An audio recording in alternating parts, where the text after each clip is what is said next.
Hakika ninamshukuru Mungu sana kwa siku ya leo, lakini pia nikushukuru diwani.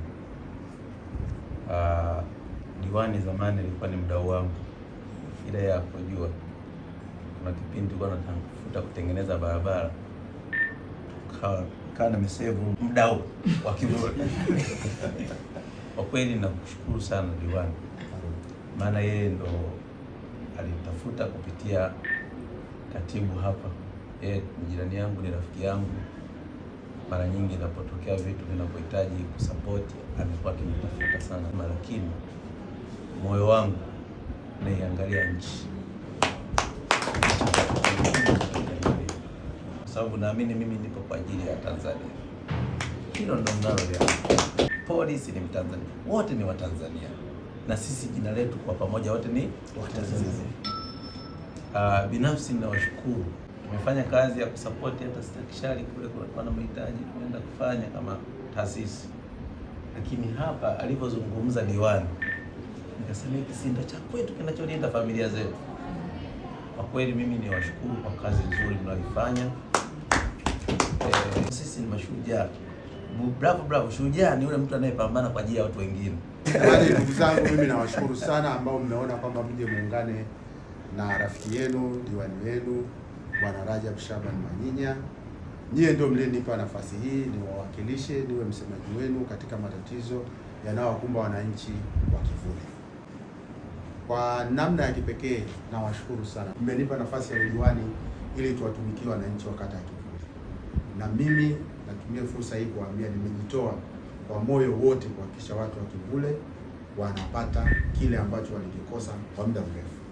Mojawapo ni kuhakikisha kwamba wanasemewa, lakini matatizo madogo madogo tunawatatua sisi wenyewe kabla serikali haijaja. Na katika programu hiyo ya kutatua matatizo madogo madogo nimetafuta marafiki, na namshukuru Mungu nimepata marafiki wengi, na hao marafiki mmojawapo ni rafiki yangu Jordan, ambaye nilizungumza naye. Katika kuzungumza naye nikamuuzia baadhi ya changamoto tulizonazo katika kata yetu, na akasema mimi nitakimbia kuja kuitekeleza. Mzee wangu hapa Afande Musa ni rafiki yangu. Nilishafika hapa nikajitambulisha, akanipa listi yake ya mambo ambayo hayapo kwenye kituo chetu. Nashukuru sana. Niliwaambia kituo chetu kina idara ya uchunguzi. Kijana wangu yuko kwenye hiyo idara, afande yetu Method, vifaa, lakini hatuna meza wala viti. Tunaweka wapi hivi vifaa? Tunawachunguza watu vipi? Nikamwambia hilo nimelibeba. Hatuna TV. Nikamwambia afande hilo nitalibeba.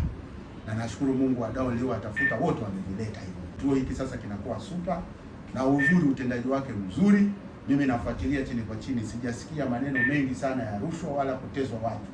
Yule bwana mnayemwona pale anajitoa sana, nimeshakutana naye huko kwenye video huko, anachunguza mambo. Afande yule mwingine anaitwa naye Komba, yule bosi wake, naye anajitoa. Afande Wile, Afande Musa, mapokezi yenu ya watu ni mazuri na kauli nzuri. Sasa endeleeni kuchapa kazi. Nawapongeza sana. Hiyo ni kazi ya kizalendo, na muendelee hivi. Ndugu yangu Jordan, hiki kituo ni cha kwako. Kinanilinda mie diwani wako, na wewe kinakulinda. Usichoke kuja kuzungumza nao. Bado matatizo yatakuja mengine, njoo wasikilize na tuwasaidie. Chukue fursa hii kuwashukuru sana. Hamkuwa na sababu yoyote kutusaidia, lakini mmeona kwamba tunafaa kusaidia. Viongozi wangu wa chama, kama ambavyo nimeeleza, niko tayari kuwatumikia wananchi na nyinyi mtusimamie, tayari kusikiliza maelekezo yenu. Baada ya kusema hayo, nawashukuru sana. Mheshimiwa Diwani. Naam. Cheo changu ni ASP. Kiswahili wanasema mrakibu msaidizi wa polisi. Mimi ndio mkuu wa kituo hiki.